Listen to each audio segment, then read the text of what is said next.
amados irmãos e irmãs, nós estamos de parabéns, né? Porque somos uma igreja até debaixo d'água, né? A gente não deixa de vir à casa do Senhor por causa das dificuldades do tempo. Estamos honrando a palavra de Deus, Ele também nos honrará, nos abençoando. Vamos, irmãos, na nossa caminhada nas epístolas pastorais, hoje a 1 Timóteo, capítulo de número 2. Hoje eu vou meditar com os irmãos nos 7 primeiros versículos. E eu vou deixar os versículos 8 ao 15 para o nosso próximo estudo, porque é um assunto que vai exigir muita oração. Então eu vou precisar pelo menos de uma semana de oração, viu? E aí vocês vão entender porque é que Paulo também tratou primeiro de oração antes de tratar das mulheres na igreja. Só com muita oração mesmo. Vamos então abrir nossas Bíblias, irmãos. O título editorial é A Prática da Oração por Todos os Homens e um só mediador.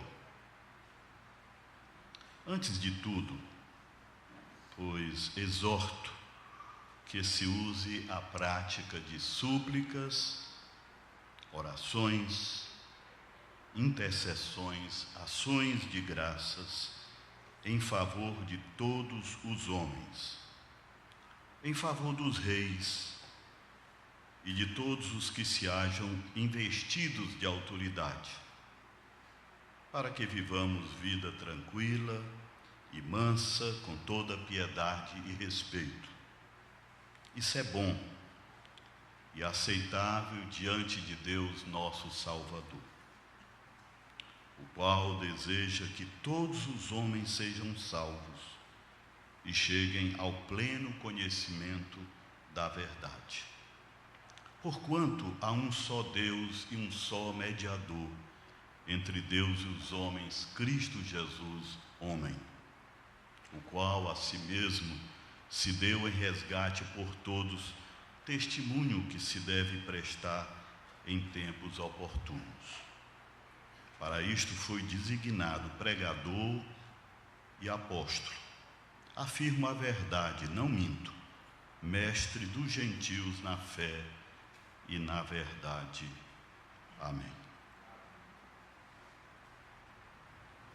Meus amados irmãos, a epístola de Paulo a Timóteo é um manual de como sermos igreja e de como exercermos a nossa missão como igreja.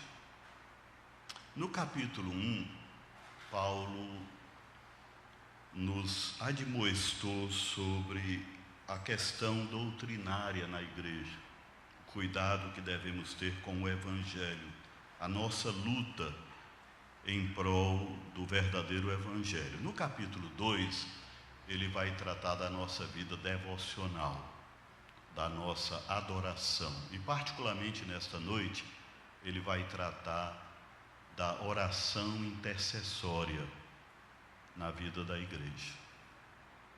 E aí eu pergunto, você é um irmão de oração, uma irmã de oração? A oração, irmãos, é uma das maiores dádivas que Deus deu ao seu povo, porque Ele nos ama, Ele nos deu um contato pessoal com Ele através da oração. E Deus ama nos ouvir. Mas por que é que sabemos tanto sobre oração e oramos tão pouco? Às vezes as pessoas dizem assim, eu não tenho tempo para orar, sou muito ocupado. E tem até as igrejas que estão tão ocupadas também em atividades que não têm tempo para orar. Outros dizem que não oram porque não se concentram. Eu tenho uma dificuldade de me concentrar muito grande, pastor. Outros oram porque acham que Deus não os ouve. E eu quero dizer para você que todos esses motivos são motivos de oração. Aí é que você deve orar mesmo. Ore por isso. Coloque diante de Deus todos esses motivos, porque Deus quer que a sua casa seja uma casa de oração, não somente uma casa de pregação, uma casa de convívio, de comunhão, mas uma casa de oração. E aí Paulo, ele nos diz assim no texto, antes de tudo, ou seja, o que eu vou escrever tem relação com o que eu já escrevi, antes de tudo. E se vocês querem combater os falsos mestres, lutar pelo verdadeiro evangelho, realizar a obra de Deus com fé, motivado pelo amor, e tendo sempre a graça de Deus no coração de vocês, antes de tudo, orem. É isso que ele está dizendo. A oração, irmãos, é a primeira coisa que a igreja deve fazer antes de qualquer coisa. Na minha infância, a agenda das igrejas era assim, segunda-feira, culto de oração. Sabem por quê? Porque era a oração que ia determinar a semana da igreja, toda a vida da igreja. A gente era menino e achava muito pesado sair, no outro dia arrastava de novo na igreja, não é? Ouvindo aquelas orações tão repetitivas que a gente já sabia. Fulano de tal hora daquele jeito, fulano de tal hora daquele jeito, e nós, crianças, tínhamos de ficar sentados ao lado dos nossos pais, não tinha almofada, viu? Luzinha fraca de igreja de subúrbio, querendo dar sono, e o pai da gente sempre nos trazendo para a vigília. E aí era uma reunião que a igreja colocava no início da semana, porque ela entendia que tudo dependia daquela oração. Pois bem, irmãos, se nós não orarmos, não vamos realizar nada para Deus. Todo o nosso testemunho depende de oração, toda a nossa adoração depende de oração. Tudo o que formos fazer para Deus depende de oração. Portanto, a oração é a prioridade da igreja, não é algo que ela pode dispensar. Por isso que Paulo diz assim, antes de tudo, exorto que se use a prática de súplicas, de orações, de intercessões, de ações de graças, em favor de todos os homens. A igreja, irmãos, pode orar por si mesma? Pode. A oração, ela é primeiramente pessoal. Você pode orar por você. Ela é congregacional. A igreja pode orar por ela mesma. Mas a oração tem de ser universal. Por todos os homens. No coração de Deus, irmãos, há um interesse por todos os homens. No coração da igreja, deve haver uma oração por todos os homens. Ore por você, ore pelo outro, ore pela sua cidade, ore pelo seu país, ore pelo o mundo. Quando eu um dia vi aqui o reverendo Ricardo entregando a vocês a folhinha da Missões Portas Abertas, eu confesso que num primeiro instante eu achei alienação da parte dele. Eu disse assim, a igreja tem tantas necessidades, o Ricardo com história de orar pela Guiné-Bissau, não sei o quê. Mas eu fui me corrigindo. Por quê? Porque entendi que a igreja era ora também por quem não é igreja. E ora também pela igreja perseguida. Nós não podemos ter essa visão muito local, muito pessoal, só as nossas necessidades. É isso que Paulo quer nos ensinar, a universalizarmos as nossas orações, a sermos intercessores, não apenas de coisas bem locais, próximas, mas intercessores pela situação do mundo, pela evangelização do mundo. Antes de tudo, pois, exorto que se use a prática de súplicas, orações, intercessões, ações de graça em favor de todos os homens. O que está sendo ensinado aqui é, qualquer que seja o seu estilo de oração, ore também pelos outros. Cada um de nós tem um estilo de oração. Alguns oram só intercedendo, tem outros que oram pedindo, tem outros que oram agradecendo. Qualquer que seja o estilo de suas orações, qualquer que seja o orante, ore pelos outros. É isso que Paulo está dizendo. Que a vida de oração da igreja, ela não pode ser somente para ela, para as necessidades dela. Mas a igreja tem de orar por todas as pessoas e por todos os políticos. Olha o versículo 2. Antes de tudo, pois, exorto que se use a prática de súplicas, orações, intercessões, ações de graças, em favor de todos os homens, em favor dos reis e de todos os que se acham investidos de autoridade.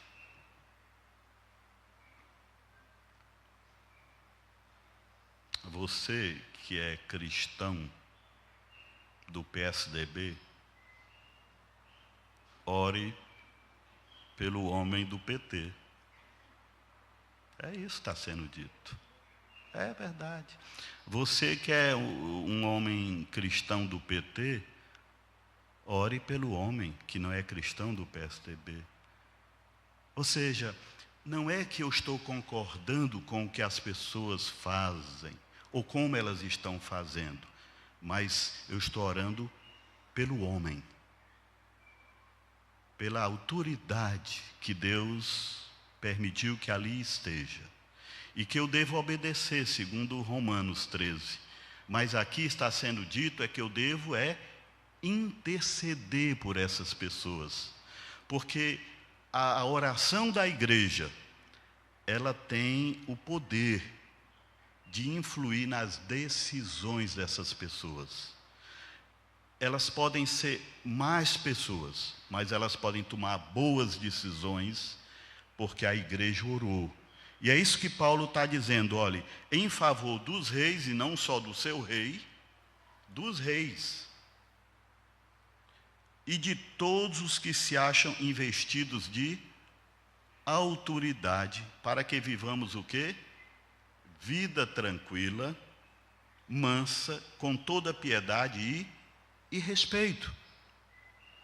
O que Paulo está dizendo, irmãos, é que se a igreja ora pelas autoridades, e Deus der sabedoria a essas autoridades, influir nas decisões dessas autoridades, essas pessoas tomarão decisões que trarão paz social, que trarão liberdade religiosa, e isso será um ambiente favorável para a vida da igreja e o testemunho da igreja. É isso que ele está dizendo. Paulo não experimentou muito isso, a gente sabe que a vida dele foi de muita perseguição, mas ele está nos ensinando, orem pelas autoridades, para que tenhamos um ambiente de paz social, um ambiente favorável à vida da igreja e ao testemunho da igreja. Eu lembro aos irmãos que Paulo, quando disse assim, Timóteo, ore pelos reis, ore pelas autoridades. Timóteo deve ter pensado assim, orar por Nero? Nero era o imperador daquela época. E os outros reis locais não eram tão bons, não. O rei Agripa e outros. Mas o que é que Paulo está dizendo? Ore sem preconceito nenhum. Não ore porque você gosta dele, ou não gosta. Ore porque eles estão investidos de autoridade. Entende? Jesus também nos ensinou, irmãos, que nós orássemos por aqueles que nos perseguiam. Se lembram disso? Ele diz, orem pelos que nos perseguem. Não orem só pelas pessoas que são boazinhas com você, amigas, não é? Cordatas, não. Orem por todas as pessoas e principalmente por aqueles que estão em postos chaves, para que eles, recebendo de Deus a sabedoria, saibam tomar as decisões corretas e assim tenhamos um ambiente favorável à nossa vida piedosa e ao nosso testemunho cristão. Isso é bom. Versículo 3. E é aceitável diante de Deus o que? Nosso Salvador. Então, por que a igreja vai interceder por todos? Porque isto é bom e agradável a quem? A Deus. Há no coração de Deus uma disposição favorável por todos os homens. Há no coração de Deus um desejo de salvar todos os homens. Por isso que a igreja tem de orar por todos os homens. Olhem o versículo 3. Isto é bom e aceitável diante de Deus, nosso Criador. Então, nosso o quê? Salvador. O Deus que criou é o Deus que salvou. É o mesmo Deus. Por isso, ele é chamado aqui com essa peculiaridade de Paulo na sua primeira epístola de Timóteo, que ele não vai repetir nas outras epístolas. Ele diz que Deus é o Salvador. E ele é Salvador e tem um desejo no seu coração. Qual é o versículo 4? O qual deseja que todos os homens sejam salvos. Por isso você tem de orar por todos os homens. O desejo de Deus é que todos os homens sejam salvos. Não há exceção.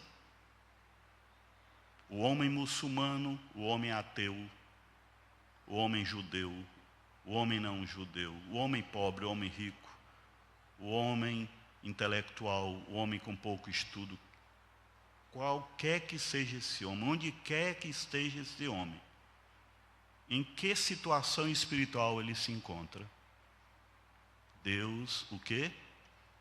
Deseja que todos os homens sejam salvos e cheguem ao pleno conhecimento da verdade, que é a salvação.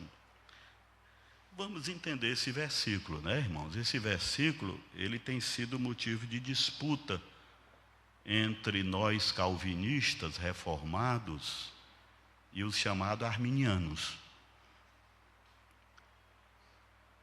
O que é que está sendo dito aqui? É desejo de Deus, está no coração de Deus, que todos os homens sejam o quê? Salvos. Mas nós sabemos que nem todos os homens serão salvos. E aí Deus ficou frustrado, Deus ficou decepcionado, Deus falhou. Não, Deus tem desejos que não são atendidos. Desejos que não são atendidos. Na sua própria vida você tem frustrado desejos de Deus. Mas Deus, quando tem uma vontade sobre uma coisa, essa coisa acontece.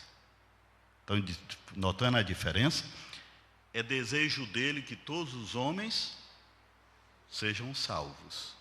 Mas só serão salvos aqueles que a sua vontade disse, será salvo. Estão notando a diferença? Então, não está sendo dito aqui que há uma salvação universal. Nós não estamos dizendo que todos serão salvos. Nós estamos dizendo que o Evangelho tem um alcance universal. Será oferecido ao mundo a livre oferta do Evangelho. Deus disponibiliza o seu Evangelho para todos os homens. E é desejo dele, de coração, que todos os homens sejam salvos. Entende? Então a igreja, ela deve ter o mesmo desejo que está no coração de Deus. Nós devemos olhar para as pessoas que estão próximas de nós, nossos familiares, nossos vizinhos, nossos colegas de trabalho, com quem nós nos encontramos nesta vida, com quem está nesse mundo, e também desejar que todos eles sejam salvos. E aí, antes da evangelização, tem de haver o quê? Intercessão. Entende? É como se a grande comissão, ela anda de mão dadas com a grande intercessão da igreja. A igreja tem de orar por aquilo que está no coração de Deus. A igreja tem de ter no seu coração o que está no coração de Deus. E a igreja tem de orar por todos e evangelizar a todos. Porque é desejo de Deus que todos sejam salvos. Versículo de número 5. Vamos ainda detalhar mais isso. Porquanto há um só Deus. Então a mensagem da igreja vai ser o quê? Dizer ao mundo que há um só Deus. Essa é a primeira coisa que a igreja vai comunicar ao mundo. Há um só Deus. Às vezes vocês encontram nas livrarias livros assim, as religiões monoteístas, não encontram? Aí vão dizer o judaísmo, o cristianismo e o islamismo. É verdade, essas religiões são monoteístas, porque elas acreditam num só Deus, mas elas não têm um único mediador. Olha o versículo 5, porque há um só Deus e um só mediador entre Deus e os homens, Cristo Jesus o quê? Homem. Só o cristianismo tem um só mediador, Jesus Cristo, homem. Ou seja, só há um caminho para Deus, Jesus Cristo. Só há uma maneira do homem pecador transpor o abismo infinito que separa esse homem do Deus Santo. É através da mediação de Jesus Cristo. Ele é o único mediador. Lembram-se de Jó? Jó, quando estava na sua angústia, disse: ai, quem me dera um árbitro entre eu e Deus. Se lembram disso, do desejo de Jó? Paulo tem isso como fundo na sua palavra aqui. Ele está dizendo que entre Deus e o homem, o desejo de Jó está sendo atendido em Jesus Cristo. Jesus Cristo é o único mediador entre Deus e os homens. O que é um mediador? É alguém que trabalha entre duas partes em conflitos, não é? Esse é o mediador. Esse mediador, ele tem a habilidade de reconciliar e de trazer paz. Pois só Jesus tem essa habilidade. O Deus Santo não pode ter comunhão com o homem pecador. Não pode. E como é que esse impasse foi resolvido? Jesus Cristo, que é Deus, se aproxima de Deus. Porque eu não posso me aproximar de Deus. E Jesus Cristo, que é Deus homem, se aproxima de mim, que sou homem. É nisso que ele é o mediador. Só ele pode se aproximar de Deus porque é Deus. E só ele pode se aproximar de nós porque é homem. Ele faz esta ponte. Ele nos reconcilia com Deus. Ele traz a paz de Deus aos nossos corações. Por isso ele é o único mediador. Então, Deus quer a salvação de todos os homens, quer.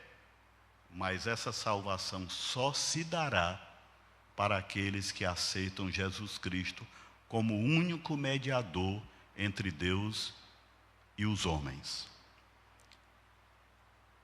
Quando você ora, você vai a Deus, não é? Por que é que Deus ouve a sua oração? Porque Jesus é o seu mediador. Quando você quer salvação e quer ir para Deus, também você só pode ir através de Jesus Cristo, porque Ele é o mediador entre Deus e os homens. E quando a igreja proclama Deus, ela nunca pode deixar de dizer que Deus apresentou uma solução definitiva para a questão da sua ira, do seu julgamento sobre o homem. Essa solução é Jesus Cristo, o mediador. Portanto, essa mediação, ela não pode ser feita por boas obras. Ela não pode ser feita por Maria. Ela não pode ser feita por santo nenhum. A única mediação possível é feita através de Jesus Cristo. Muitos dizem assim: vocês são exclusivistas, vocês são orgulhosos em afirmarem ao mundo que Jesus Cristo é o único mediador. Mas esta é a verdade do cristianismo. Há um só mediador entre Deus e os homens, Jesus Cristo, homem. Entendem isso? Agora, como é que ele se tornou o nosso mediador? Porque eu falei de encarnação aqui para vocês, não foi? Ele se encarnou, ele era Deus, homem, perfeitamente Deus, perfeitamente homem, então ele fez essa ponte. Mas ele não fez essa ponte por causa da sua encarnação tão somente, foi por causa do seu sacrifício. E olha o versículo 6, o qual a si mesmo se deu em resgate por todos. O que significa isto? Essa palavra resgate é do mundo do comércio. A sociedade greco-romana era uma sociedade de escravos. Grande parte da população desse mundo greco-romano era de escravos. E um escravo, ele só podia ser libertado quando era pago o preço da sua liberdade. Então Jesus Cristo está nos dizendo o quê? Que Ele nos resgatou do mercado da escravidão deste mundo, mediante um preço. E qual foi o preço? Ele mesmo. Ele foi o preço. O qual a si mesmo se deu em resgate, em pagamento, por todos.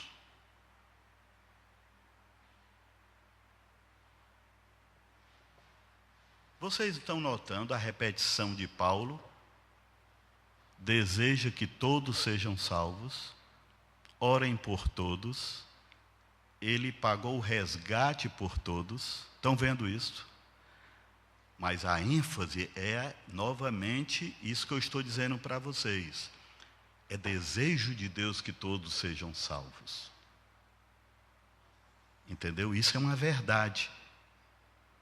Mas nem todos serão salvos.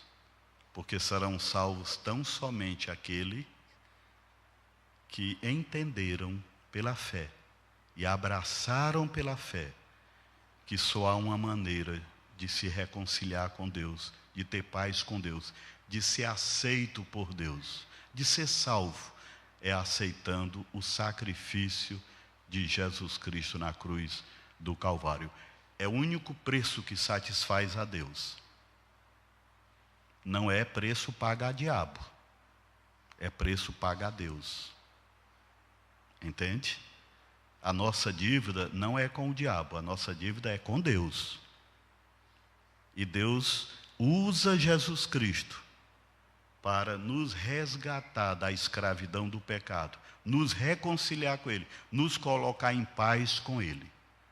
Agora somos filhos por causa do Filho. Seremos ouvidos como filhos por causa do Filho. Entendeu? teremos vida com Deus por causa do Filho. Tudo é por causa dele. Ele é o único mediador entre Deus e os homens. Cristo Jesus, homem, o qual a si mesmo se deu em resgate por todos. E novamente um detalhe sobre a palavra todos. Todos. Não vamos entender cada um, mas todo tipo de ser humano. Entendeu? Apocalipse, quando você abre, diz que lá no céu louvará a Deus povos de todas as nações, tribos, línguas. Se lembram disso? Ou seja, a salvação, ela é universal, ela não é universalista. Ela é universal porque ela é para todo tipo de pessoa, independente de sexo, idade, classe social, conquistas, não importa. A salvação é para todo tipo de pessoa. Não todos no sentido matemático, todos no sentido de qualitativo. Todo tipo de pessoa. A salvação é para todos. Por isso a igreja, ela não pode ser uma seita, porque seita é para um grupo de pessoas que pensa como a gente, que faz as coisas que a gente faz. Por isso que Paulo combate os falsos mestres, porque eles querem reduzir o evangelho a um evangelho para alguns. Por isso falou de genealogia, se lembram? Quem é quem nessa genealogia para entrar em relação com Deus? Paulo está dizendo não, o evangelho é para todos, porque Deus ama a todos, Jesus morreu por todos, mas devemos entender todos, não como cada um, mas para todo tipo de pessoa. Porque Deus amou o mundo de tal maneira. Não é verdade isso? Mas amou como? Para que todo aquele, esse tipo, todo tipo de pessoa, mas que nele crê, tenha o quê? A vida eterna. Entende? Então, o evangelho, ele não é universalista, ele é universal. O que há é a livre e gratuita pregação do evangelho, não a livre e gratuita salvação. Para todos, entendeu? Para todos. Há uma livre pregação do evangelho para todos, não uma salvação livre para todos. Como alguns acham que tudo que a igreja deve fazer é apenas informar. Ei, você é salvo, você não está sabendo, mas você é. Entende? Isso é universalismo. Nós não pregamos isto, pregamos a universalidade do evangelho, a universalidade do amor de Deus. O amor de Deus para todos, o evangelho para todos, Cristo para todos, mas todos aqui entendido como todo tipo de pessoa. O qual a si mesmo se deu em resgate por todos, testemunho que se deve prestar em tempos oportunos. Há um só Deus, há um só mediador, há uma só testemunha. Quem são essas testemunhas? Nós. Nós somos testemunhas de um só Deus, testemunhas de um só mediador. Testemunhos de um Deus que ama a todos, que quer que oremos por todos, que quer que evangelizemos todos. Testemunhos de um mediador único. E devemos ser também testemunhas únicas.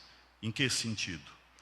Paulo diz que, no versículo 6, o qual a si mesmo se deu em resgate por todos, testemunho que se deve prestar em tempos oportunos.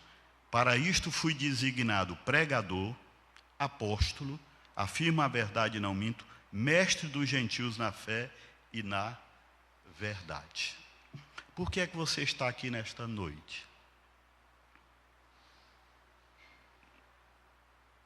Porque, primeiro, a missão de Paulo foi cumprida.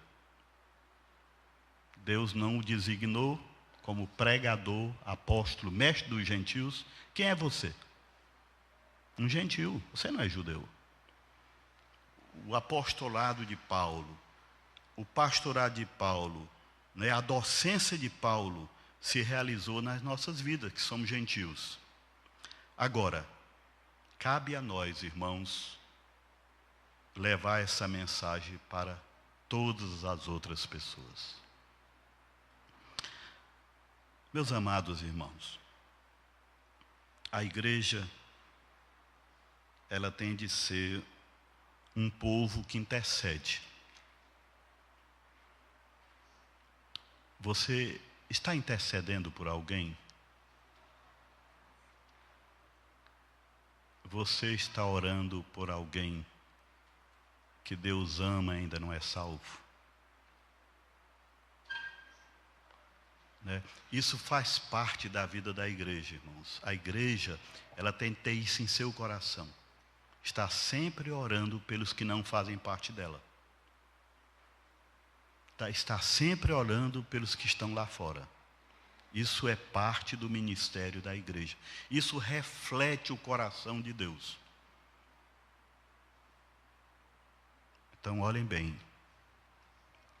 Deus quer que você ore por alguém da sua família, por alguém do seu trabalho, por alguém da sua escola, por alguém da sua vizinhança, para alguém que você encontra, que você ore pela salvação dessa pessoa.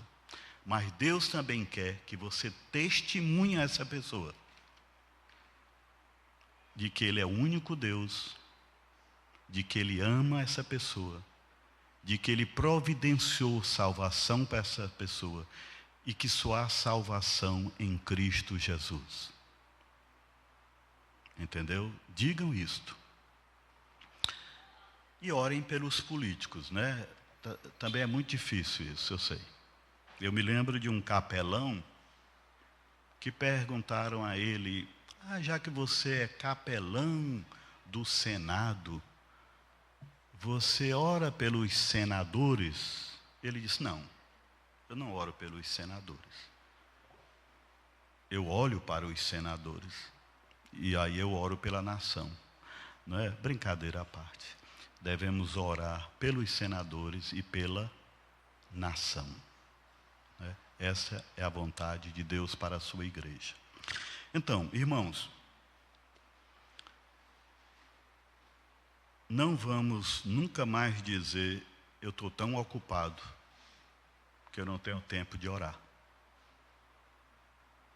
Nada substitui a oração. Lutero dizia que quanto mais atarefado ele estava, mais ele orava, mais ele tinha necessidade de orar. Não é? Uma vez eu disse para vocês uma frase que eu quero repetir, que não é minha, é de um pastor presbiteriano de Brasília, que ele dizia: eu não oro toda hora, mas eu não passo uma hora sem orar. Não é? Então a igreja, ela tem de estar sempre em oração, porque esta é a vontade de Deus para ela. Ela tem de ter no seu coração o que está no coração de Deus, o amor pelas pessoas. E ela tem de testemunhar aquilo que Deus quer que ela testemunhe, que Deus ama todas as pessoas, que Deus providenciou salvação para todas as pessoas, que o único Salvador é Jesus Cristo. E que se eu abraço Jesus pela fé, eu me reconcilio com Deus, eu tenho paz com Deus, né? Eu encontrei o sentido da vida. Não é? Então, tenha o coração de Deus. Ore conforme o coração de Deus. Não é? Abandone essa oração só por você, só pela sua igreja, e também ore pelas pessoas, pela sua cidade, pelo país, pelo mundo. Né? Para quê? Para que tenhamos um ambiente de paz.